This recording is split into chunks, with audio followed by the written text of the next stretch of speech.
The Big Ten is somehow being favored to put two teams in the college football playoff. Cincinnati and SMU go head-to-head in the biggest Group of 5 game this year, and I preview each of the Week 5 matchups for the college pick'em season. I'm Jay Smith, and this is After Further Review.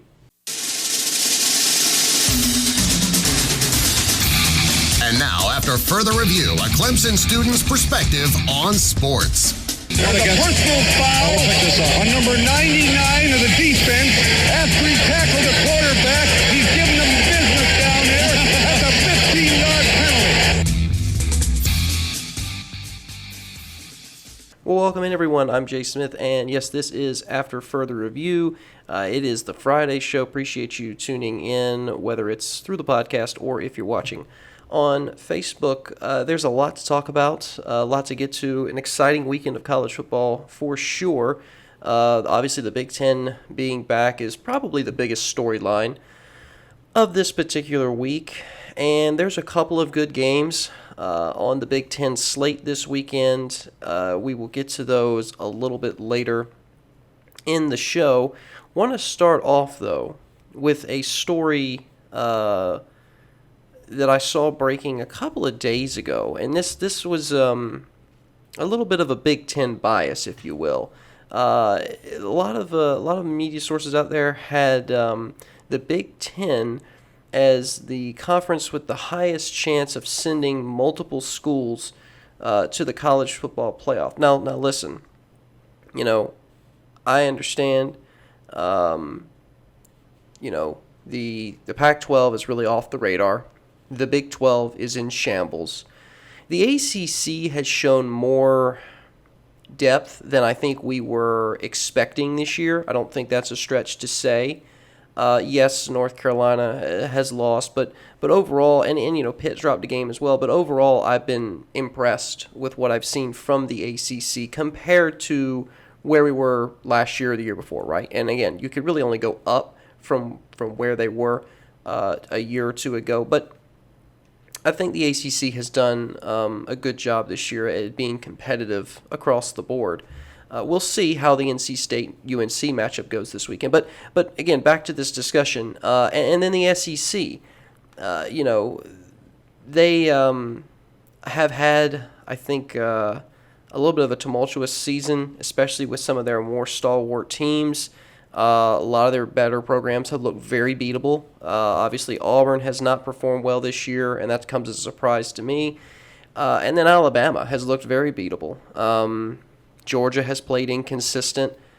Florida has looked really good at times, and even the Texas A&Ms have kind of shown spurts of being able to compete. So, on its face, the claim that the Big Ten has the best chance of putting multiple teams in the playoff, you sit there, you savor it, and you say, oh, well, okay, that kind of makes sense.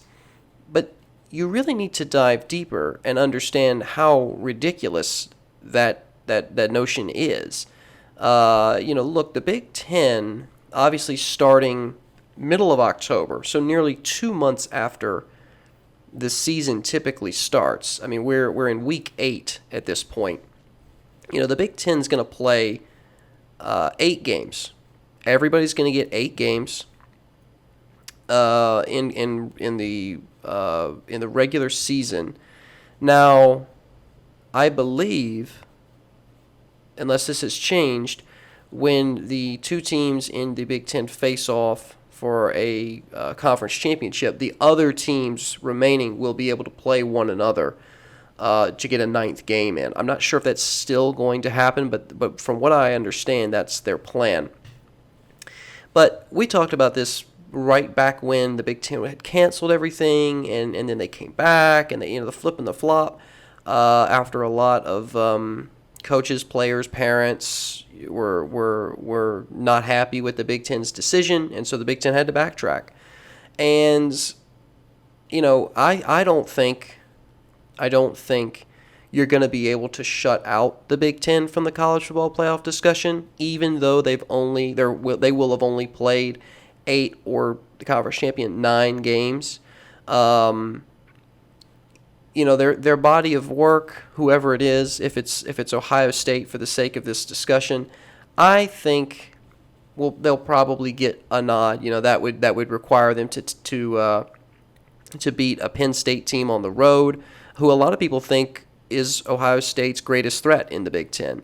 But that kind of goes back to the point, right? If you're going to make an argument that the Big Ten has the greatest chance to put two teams in the college football playoff, right now they have a 34% chance. This is according to the ESPN playoff predictor. You can't ignore the fact that in the first 2 weeks of the season, the two marquee, air quotes there, the two marquee teams in your conference are playing one another. And they're essentially, one of them's going to cancel the other, right? Because if Ohio State wins that game, let's say they win in dominant fashion. Let's say they travel to Happy Valley and they destroy Penn State by 17 or more, right? More than two possessions. That's in my view. You dominate a team, you blow out a team. It's more than a two-possession game. So 17 or more. If Ohio State does that, how are you going to make an argument that Penn State's going to be one of the top four teams? That's lunacy. It's lunacy. It doesn't matter if Penn State wins the rest of their games all the way through. You can't compare them to an ACC champion and let's say Clemson, and then maybe an SEC champion in, I don't know, Florida or Alabama or maybe a Georgia. I'm not sure you can do that. And let's not forget about teams like Notre Dame. Let's not forget about those kinds of teams. And if Notre Dame loses to Clemson in the ACC championship and that's their only loss, they have to play Clemson in the regular season. But if Notre Dame, if they get through everything and their only loss is to Clemson, I just don't see how you can say for certainty that the Big Ten is going to get two schools in. And again, when you look at Ohio State, they only play really two games that should challenge them. That's the Penn State game on Halloween, and it's the Michigan game to close the season, which they have that one at home. Other than that, they got Nebraska, Rutgers, Maryland, Illinois, Indiana, and Michigan State. I mean, that's a cakewalk. People complain about ACC schedules being easy. People complain about Clemson playing nobody. Ohio State is playing nobody other than those two games. There's not anybody on that schedule that should challenge them, and there's nobody that will challenge them, I think. I don't think Michigan, I don't think they're going to compete with Ohio State this year. I mean, it's a rivalry game. It could always be close. I've been high on Michigan in the past. I'm tired of Ohio State beating up on Michigan, but I don't think this year is the year. So realistically, if Ohio State beats Penn State on Halloween, I don't see why they wouldn't go undefeated. And if they go through the regular season undefeated, you can only assume that they're more than likely going to win their conference championship. Look, Ohio State's going to be 9-0. They're going to be 9-0, okay? They're going to be 9-0 going into the playoff. But then you have to talk about where the other teams in your conference lie. And we did this a little bit on a previous show where we went through and we said, okay, who in the Big Ten has a shot at even playing in the conference championship? Where are those teams at? And to my knowledge, the Big Ten is the only Power 5 that's doing divisions this year, I believe. That's accurate, with the East and the West. But we came up with 5, right? We came up with Michigan, Ohio State, and Penn State from the East. And in the West, you got Minnesota and Wisconsin. Now, there's a big matchup this weekend between Minnesota and Michigan. A lot of people saying that Michigan should be on, air quotes here, upset alert. I don't think it's an upset, really, if Minnesota beats Michigan. Yeah, I mean, the line may say otherwise, but I don't think Minnesota is that much worse of a football team than Michigan. PJ Fleck's got a great program. And the Golden Gophers are a serious contender, especially in the West. So, again, big game this weekend, right? And they're going to cancel each other out. If Minnesota beats Michigan and then Ohio State beats Michigan at the end of the year, well, we've removed Michigan from the equation. Then you've got Wisconsin, which is the other team in the West. and they have to play both Michigan and Minnesota. So, at some point, I think the issue I'm having with this article and the issue that I'm having with the notion that the Big Ten is going to get two teams in the playoff, or they have the best chance to get they have the best chance to get two teams in the playoff. All these teams are going to cancel each other out. They're going to cannibalize each other. So basically, this is just everybody admitting, okay, there's not going to be two teams from the same conference getting in the college football playoff. It's just not going to happen. The ACC is probably going to have one, the ACC champion. SEC is going to have one, the SEC champion. The Big Ten is going to have one. And some people still think the Big 12 has a shot. I am not that optimistic about the Big 12. I don't think they, I don't think they're going to get through the schedule unscathed. Especially, I think Oklahoma State is the last undefeated team in the Big 12. But then who do you go to? Who fills that fourth spot? And that's where things get interesting, right? Because as we're going to talk about in the second segment of the show, the SMU Cincinnati game is I think the biggest group of five game in years, really. In years. I can't remember the last time a game in the American mattered this much. I mean, SMU's at 16, Cincinnati's at 9. There's a pretty wide gap there, and there's a lot of good teams between those two. If Cincinnati were to lose to SMU, it would take I think at least 3 or 4 weeks for SMU to climb into the top 10. All right, they're not gonna. They may be 13 if they beat Cincinnati. If Cincinnati beats SMU, I think they're gonna start ticking up into that 7, 6. They're gonna creep up. They're gonna creep up. Cincinnati looks really, really good. Now, SMU's 5-0, one of the few 5-0 teams in the country, and Cincinnati's 3-0. So SMU, just having watched a few of their games, SMU's one of the hottest teams in the country. I think if you had to pick the hottest teams in the country right now, BYU, I would say is the hottest team in the country, and then SMU is the second hottest team right now in the country. And I'm looking here, and I believe that, yes, the only 5-0 teams in the country are BYU at 12 and SMU at 16. And here's the thing. In the past, right, if this was a typical season, if this was a regularly scheduled programming, I don't think there's any way that a BYU or a Cincinnati or even an SMU enters that discussion. I don't think you see a American team in the top 10 in the middle of the season and then stay there, right? Because the difference this season is that almost every conference, it seems, is playing a different number of games. So the body of work and the resume across the board is going to be drastically different. So this is an opportunity for an American team. Since I think Cincinnati has the best shot, just because of where they sit in the polls. But we'll dive into the matchup, again, the second segment of the show. But I think Cincinnati and BYU right now stand the best chance of teams outside the Power 5 at making the playoff. Again, right now the Big 12 has Oklahoma State sitting at 6. And they're 3-0. And again, I believe one of the last undefeated, I think the last undefeated team in the Big 12 overall. I think there may be a couple of Big 12 teams that are undefeated in conference play. But still, Oklahoma State, sitting there at 6. Okay, yes. So I'm looking here at the standings now. You have Iowa State and Kansas State at 3-0 in conference play. Oklahoma State's at 2-0 in conference play. But yes, Oklahoma State is the only undefeated team left. Now, Iowa State and Kansas State can make some noise, certainly, but I don't see them making enough noise to enter the playoff discussion. Even if they were to run the table, I think Oklahoma State is the last hope for the Big 12.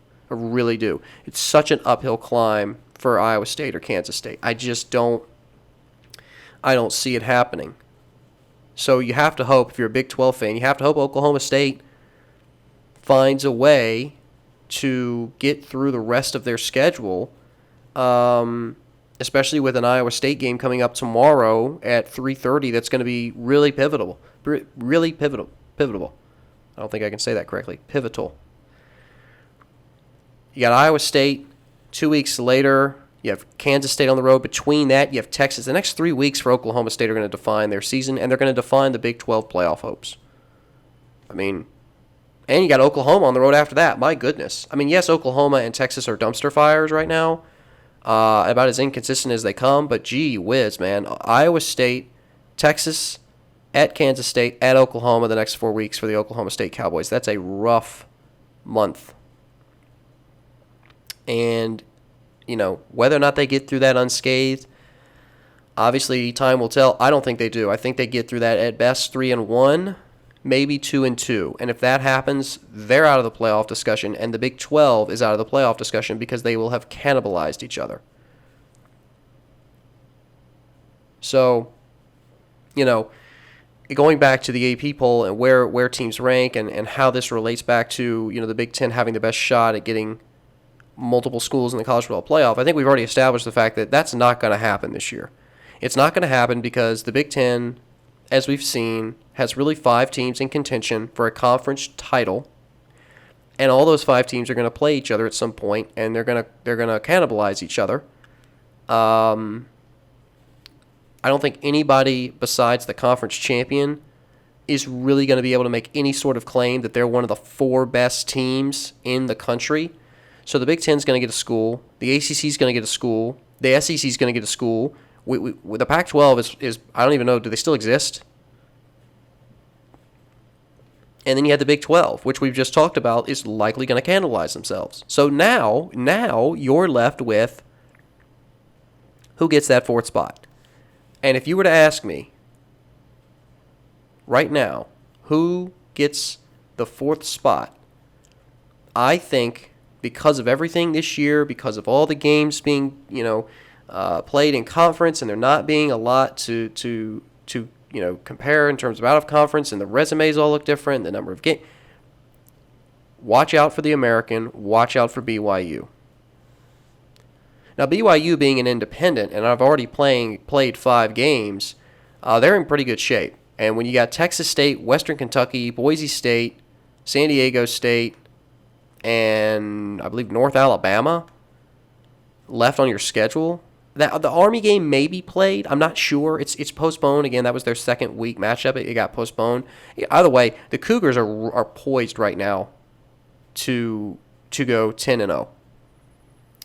And I don't think you can deny them an opportunity if they clean their schedule, did it in rather dominant fashion,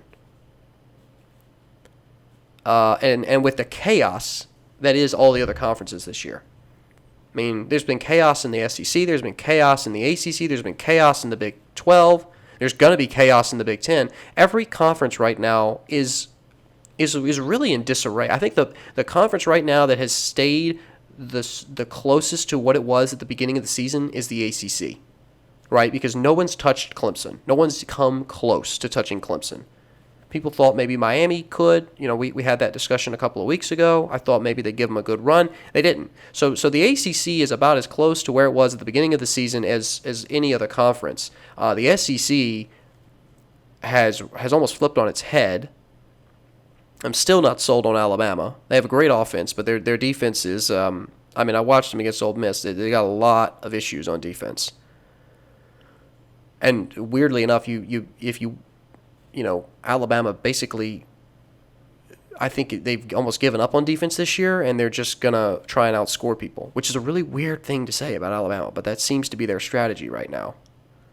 It's kind of like when you get on the golf course and you start hitting it poorly, and you're like, well, I can't fix it now. I'm not on the range. There's no preseason anymore. No, fall camp and all that. So once you're playing, you got to stick with it. Once you're playing those games, once you're playing those holes, you gotta fix whatever problems you have and just deal with them. because trying to solve it out there on the course or solve it in the middle of the season, it usually doesn't end well. So, again, I think this notion that the Big Ten is going to get multiple teams in is garbage. I think it's going to happen. And I think you really need to watch out for BYU, one of the hottest teams in the country, and then either SMU or Cincinnati, depending on the outcome of the game this weekend. Which will lead us into the second segment of today's show. We're going to take a quick break, and when we come back, like I said, we're going to dive into a little bit of a deeper discussion on Cincinnati, SMU, and then maybe we'll mention BYU and some of the different paths that they could take to a potential college playoff berth. That's next. Stick with us. Welcome back to the show. I'm Jay Smith, and you are listening to After Further Review.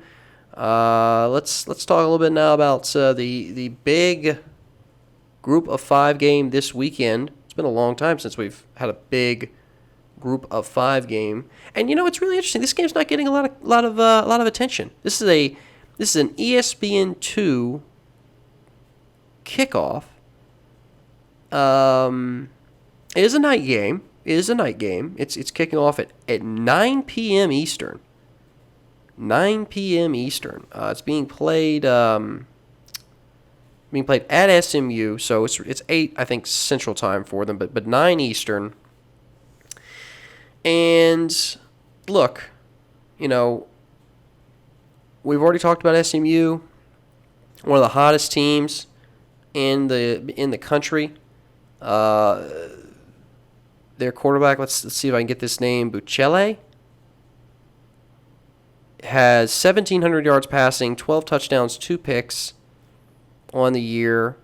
Lead rusher for SMU's got he's got 74 carries for 500 yards, 8 touchdowns, and they have shown repeatedly that they can move the ball on the ground. SMU is averaging over 200 yards rushing. They're averaging 563 yards of total offense. That's insane. SMU's offense this year has put up some crazy point totals. 65, 50. Now, they've had some other games, that were lower scoring, at the 31, 30 against Memphis, 37 against Tulane. They needed overtime to win that game.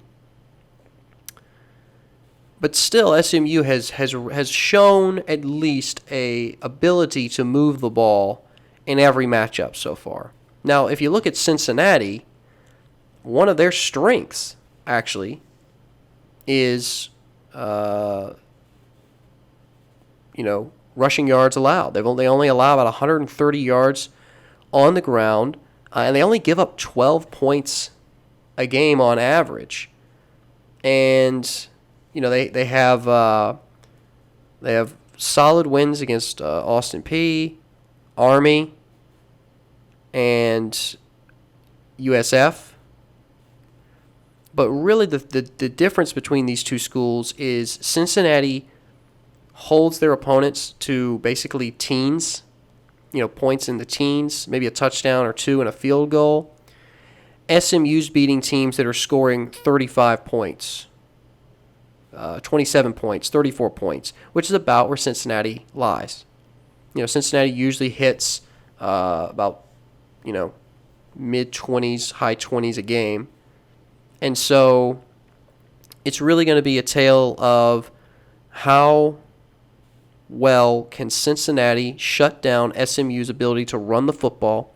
Can they make them one-dimensional? And still an SMU team, even if they're one-dimensional, a team that's averaging 360 yards through the air a game.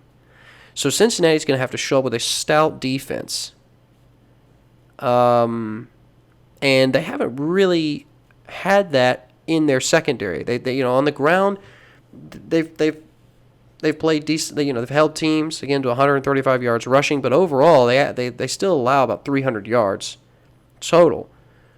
If this is a game where SMU can move the ball as they have been throughout the season and score points, I think it favors SMU. And again, one of the hottest teams in the country. Only team I think that you could give the nod to beyond SMU is BYU.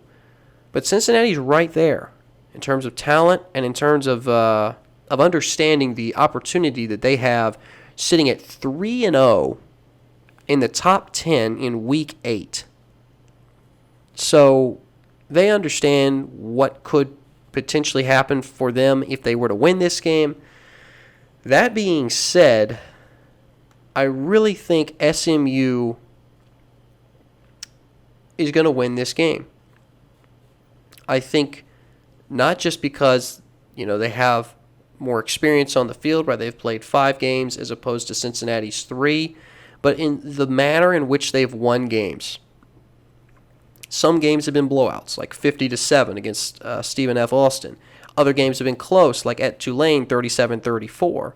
They had to beat Memphis 2 weeks ago on October 3rd, 30-27. At the time, Memphis was ranked 25th in that matchup.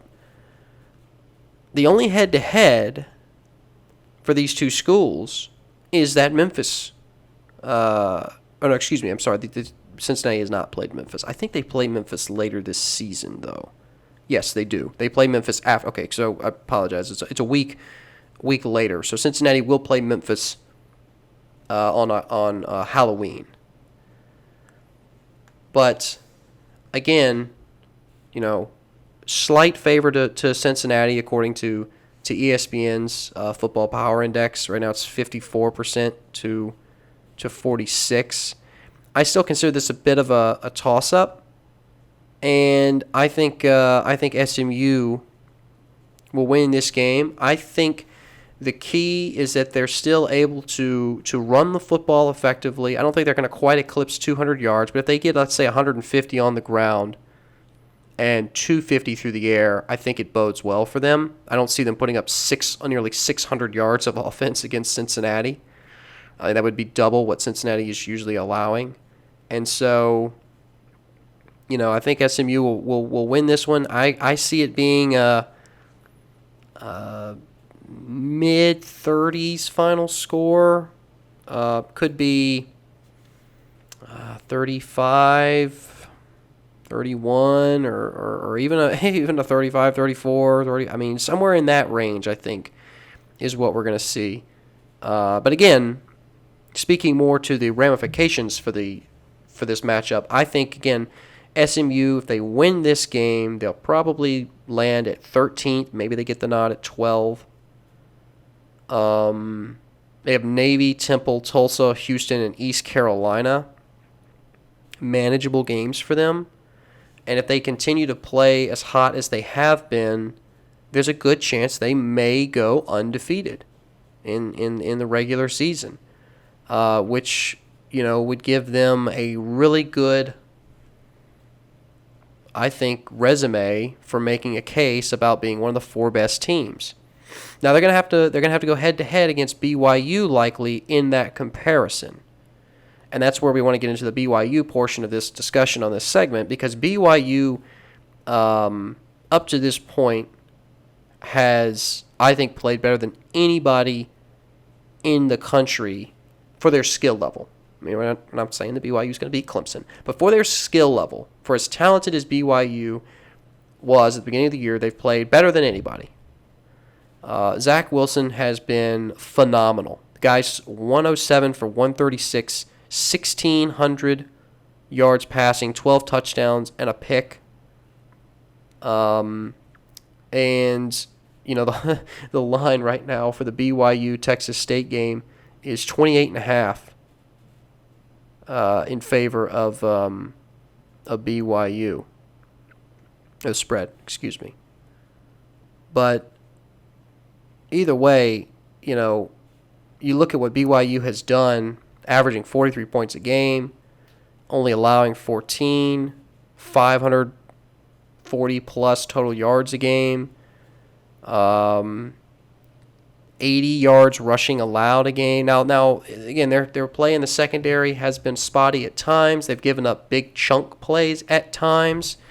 They allow about 200 yards passing a game, but they're nearly doubling on offense what they allow on defense, and that's usually a sign that you're a good football team and you're winning games. When you are gaining more than twice the yards that you're allowing your opponent, you're probably winning the football game.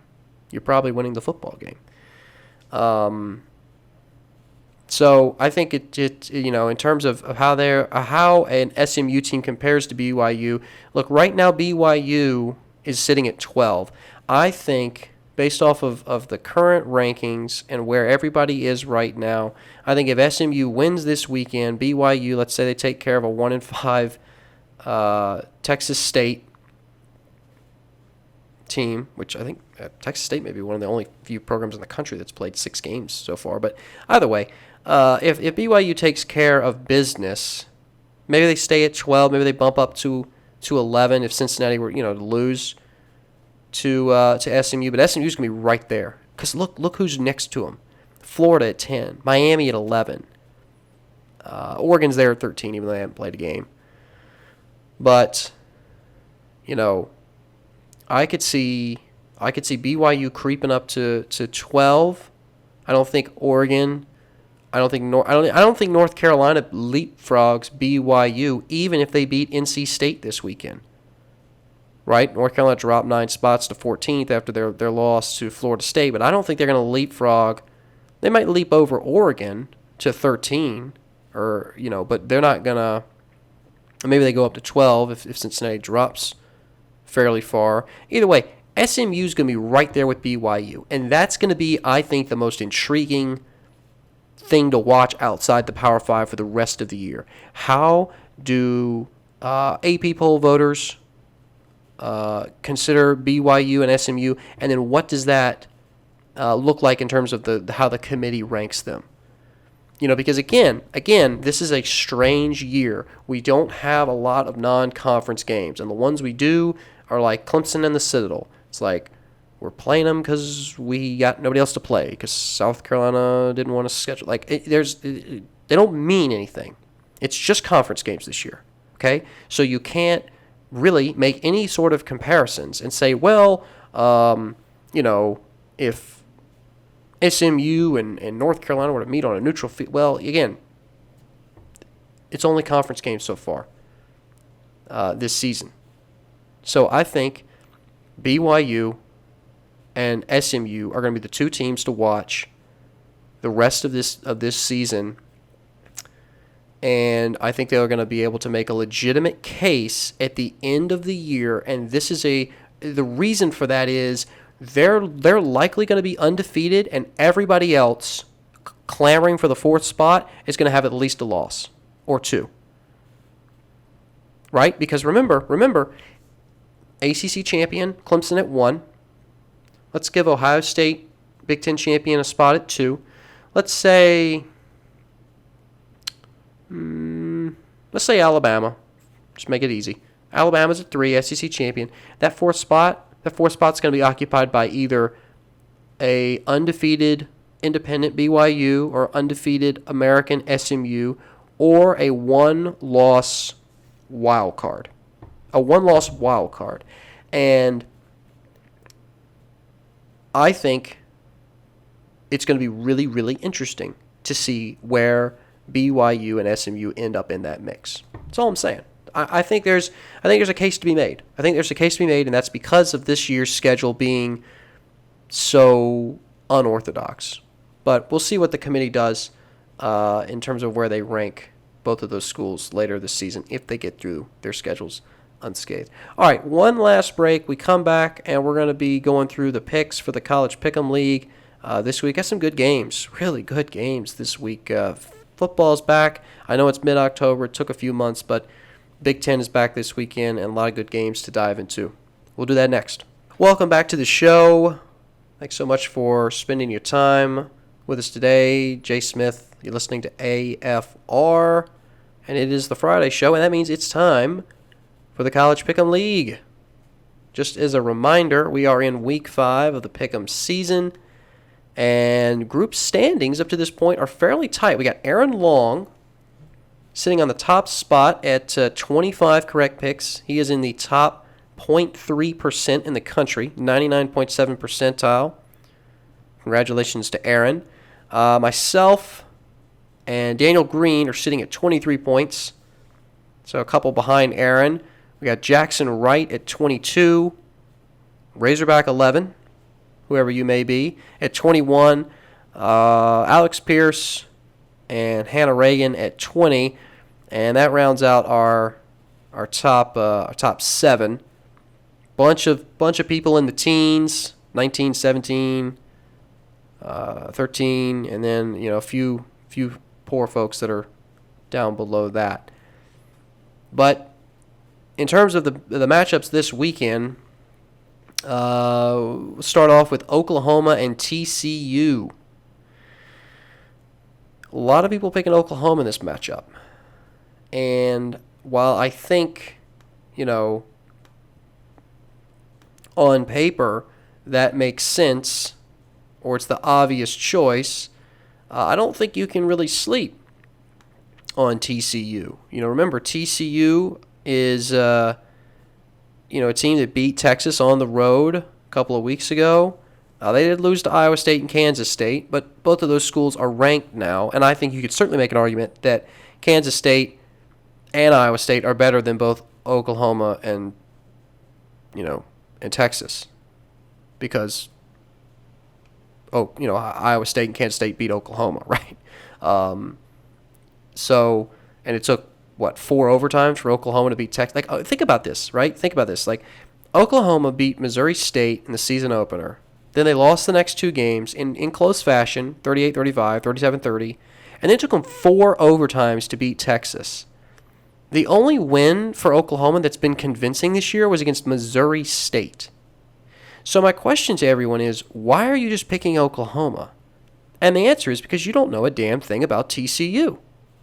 You don't know that they are still averaging 400 yards of offense a game. You don't know that their quarterback Duggan has performed well at certain points throughout the season. Now, has TCU looked inconsistent? Sure. You don't get to be 1-2 without looking a little inconsistent. But there were still close losses to Iowa State and Kansas State. Again, the point here is, look at the 3 opponents that Oklahoma and TCU have faced. Ignore Missouri State. Okay, it's Kansas State, Iowa State, and Texas. Both schools, both Oklahoma and TCU, lost to Iowa State and Kansas State. They both beat Texas. Oklahoma needed 4 overtimes. TCU did it in regulation. TCU won 33-31 on the road. Oklahoma needed 4 overtimes to win 53-45 at home. So, who do I think will win this game? It's really a toss-up. It should not be as it is right now in the Pick'em League, where you got 95% of people picking Oklahoma. I don't think this one is as clear-cut as people are making it out to be. I do think Oklahoma has a more talented roster. I think they have more firepower. And I think they win this game, but I think it's close, man. I think it's really close. I don't understand why you'd expect Oklahoma to blow out TCU. Based off of what? Look at the common opponents. That's the easiest metric when it comes to determining how a game is likely to go. Look at how they performed against common opponents. They have the same record. And the games have been close. All of them. So Oklahoma may win this one, and I think they do, but it'll be a very close ball game. I don't see TCU getting blown out in this matchup. All right, NC State and North Carolina. This is a under-the-radar ACC game for this weekend. Obviously, NC State clocking in at 23rd. They're 4-1 on the season. A sneaky good NC State team, if I may add. And then North Carolina team that's 3-1, reeling really after their loss to Florida State. And I still take the position that North Carolina lost that game. Florida State did not win it. But really, these two teams are very similar on paper, and I think even if North Carolina had won their game against Florida State, they would still have to take NC State seriously. Certainly, you would hope that Mac Brown and the Tar Heels kind of got a reality check after how they performed against Florida State, which just was abysmal. I mean, it was abysmal. Florida State came out and ran over them for the first half. But North Carolina, I think, they bounce back, and I think they shake the hangover that may be there. Sam Howell's still, I think, a good quarterback, one of the better quarterbacks in the ACC. Leary for NC State has also performed well, but I think North Carolina has more weapons, and I think that they, the Tar Heels will get this one done. Right now, spreads 15 for North Carolina. I don't think it's 2 touchdown differential. I don't think it's 2 touchdowns. I think it's closer. I think it's a 1-possession game. Again, North Carolina's averaging 35 points a game. NC State's averaging 33 points a game. I think it's going to be really close. I think it's going to be mid-30s. And it may come down to who has the ball last. Should be a great game. If the Tar Heels lose this one, I don't think they can feel nearly as bad as they had to feel after they lost to Florida State. NC State's a good football team in the ACC. They're a good football team. And their only loss was at Virginia Tech back in September, I think on the 26th. They lost that one 45-24. So we'll see. I'm picking North Carolina in this matchup, but, again, you look at the Pick'em league nationally, and it's like the same percentage of people that picked Oklahoma are picking North Carolina. I'm like, what? Like, look at the matchup. Take 5 seconds. Look at the matchup. You'd understand this is going to be a lot closer than you think. Auburn at Ole Miss this weekend. Auburn's 2-2 now. They're really searching for a lot of answers, and Ole Miss is the same way at 1-3. My goodness. Matt Corral's 6 interceptions last week against Arkansas were hard to watch. And I'm not sure Lane Kiffin is over this season, but where the Rebels are now versus where they started, it kind of feels like the wind has been let out of the sails, which it's the same way for Auburn, right? I came into the season, I was like, Bo Nix, guy's a sophomore. He was a stud last year. They only lost a handful of games, and it was close. Like I think Auburn has a good shot at the SEC championship this year. That's not happening. An Auburn team that's really struggled to score, really struggled on offense, and that's usually a result of the play of Bo Nix. For Ole Miss, Matt Corral statistically started out, with Florida and Kentucky even, and even Alabama, one of the best starts for an Ole Miss quarterback in terms of statistics, almost ever. Was leading nationally in a couple of categories, I believe, and then, oh my, Arkansas.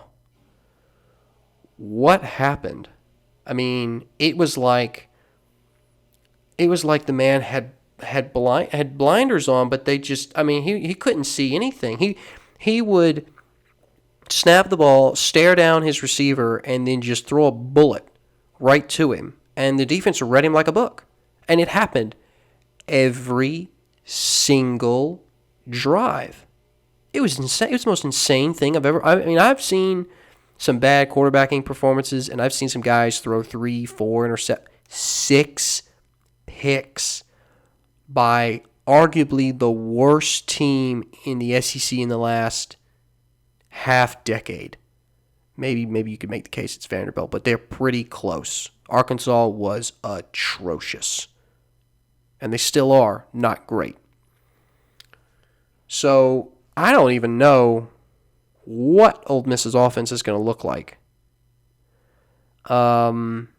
That being said, Auburn has had a lot of struggles of their own, but it's the Ole Miss defense, man. It's the Ole Miss defense that's allowing 47 points a game. Gave up 51 to Florida, 41 to Kentucky, 63 to Alabama, and 33 to Arkansas. When you're giving Arkansas 33 points, a lot of that was off of the back of turnovers, but when you're letting those low SEC cellar dweller schools score 33 on you, if Auburn is not asleep, they win this football game. Okay, if Auburn shows up and they play football, they win this football game. But the most frustrating thing is that Auburn has repeatedly this year not shown up and played football. Example A, at South Carolina. Example B, at Georgia. Even at home, they looked horrible against Arkansas. They won that one 30-28. So I don't even know, man. I mean, it's just frustrating. It's frustrating because Ole Miss has no defense. Matt Corral has thrown 6 interceptions last week, and then Auburn sometimes they just forget to play, especially in road games. That being said, I still think Auburn will win. It'll be close. It'll be ugly. Don't watch this game unless you just don't watch this game. Just don't watch this game. I don't think it's gonna be a good game. There's better games on in the noon slot. You don't want to watch this game. I think Tigers win, but just check the score when it's over. Nebraska and Ohio State, our first Big Ten matchup on the slate. This one kicks off at noon on Fox. I would expect Ohio State to win this one, win it handily. It'll give us a good chance to see where Ohio State is, and if there's any sort of rust they need to shake off. Feels weird saying that in the middle of October, but either way, Ohio State, I think again they're going to win this one convincingly, and being a home game should have no problem. Okay, now we get to Iowa State. Iowa State and Oklahoma State in a big Big 12 game this weekend. Kicking off at, I believe it's 3:30. Yeah, 3:30 on Fox. Again, we've talked about how Oklahoma State is really the last hope for the Big 12 in terms of getting a team into the playoff. And, this is going to be a close one. I think the difference will be Oklahoma State's defense, a defense that's only allowing 9 points a game. Both these schools average about 30 points. Oklahoma State's averaging 30 on the dot. Iowa State averages 29.8, so essentially 30. They both average a little over 400 yards of total offense. Iowa State's defense has been more porous. They're giving up 363 yards, 266 in the air, and 97 on the ground. Oklahoma State's given up 93 on the ground and only 180 in the air. So 363 total yards for Iowa State's defense and 274 for Oklahoma State's defense. That'll be the difference in this game. I think that'll give Oklahoma State the edge. This should be a close game. This should be a game you'd want to watch. I'd love to watch it, but Fox is blacked out in our area. So that's wonderful. It's been that way for months now. So I might pull it up on my phone. I don't know. But I can't watch it, so you should, though. I'm going with the Cowboys in that matchup. Okay, Alabama and Tennessee. Alabama, for all their inconsistencies this year, are better than Tennessee. And, Garantano, I think, is Tennessee's quarterback, has not played very well at all, especially in the second half of games. I don't see this one being close. I think Alabama destroys them and moves to 5-0. All right, Iowa and Purdue. This is a bit of a sleeper matchup in the Big Ten. I can't imagine many people are going to be tuning into this one, but it's still a Big Ten game. If you're a Big Ten fan, I guess you'll tune in. Sure, why not? And look, this is, hard to really predict because you don't have anything to base off of. It's basically a season opening game. And I think Iowa looked a little bit more impressive last season. I think they have a little bit more depth, a little bit more talent. Purdue, obviously, still struggling. There's a Purdue team that lost to Illinois and Indiana last year. And it's an Iowa team that beat Minnesota. That played competitively against Wisconsin on the road, that beat the USC Trojans right at the end of the year last year. So this is an Iowa team, I think, that may not be a marquee team in the Big Ten, but they're a team that you should pay attention to. So I think Iowa wins against Purdue, maybe by a couple touchdowns. So I'm going Hawkeyes. All right, Wyoming and Nevada. Man, we are really getting into the obscure matchups. Where do you even watch this game? Okay, it's kicking off on CBS Sports Network. CBS SN, 7 p.m. Eastern. My goodness. Wow. Yeah. Okay. Wyoming and Nevada. Interesting. I think when you look at Wyoming, especially last year, there was a lot of inconsistency on offense,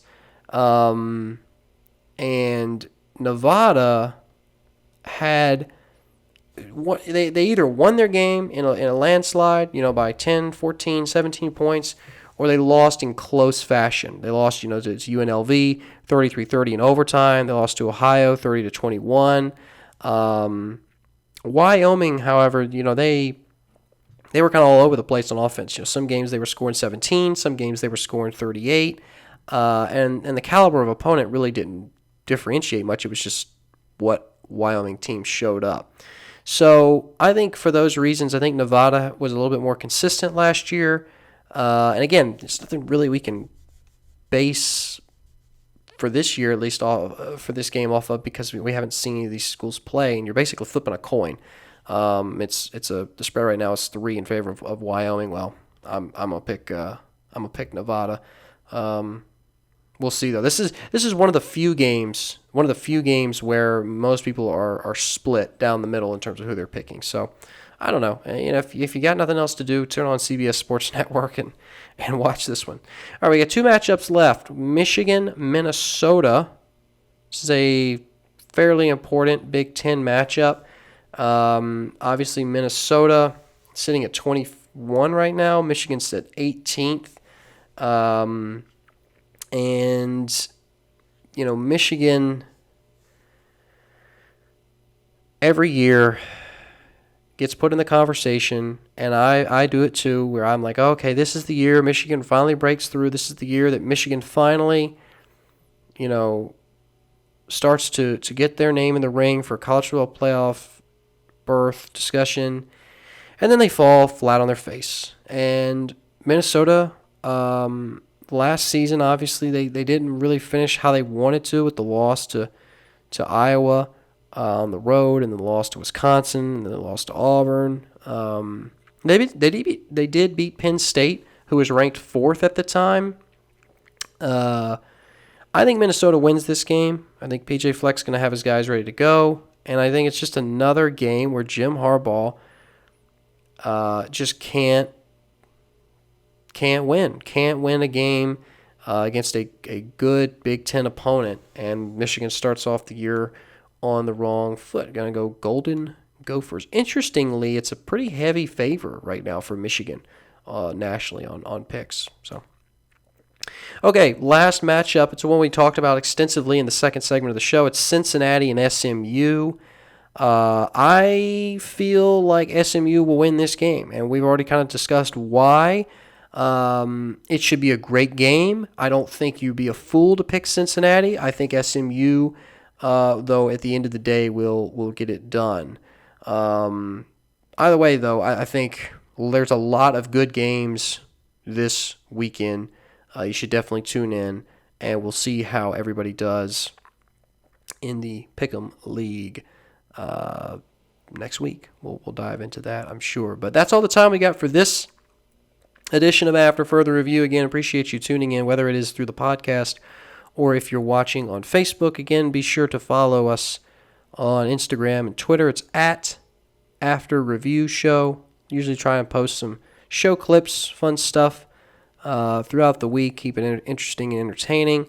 We'll be back here on Monday or Tuesday, depends on when I have time to upload an episode. I'm thinking I'm going to start trying to do episodes on Mondays instead of Tuesdays. Since the games being on Saturdays, we already have a couple of days between the games being played and the start of the week. So I may start uploading them more on Mondays. But either way, appreciate you tuning in. Enjoy the games this weekend, and we'll see you back here next week. I'm Jay Smith. This has been After Further Review.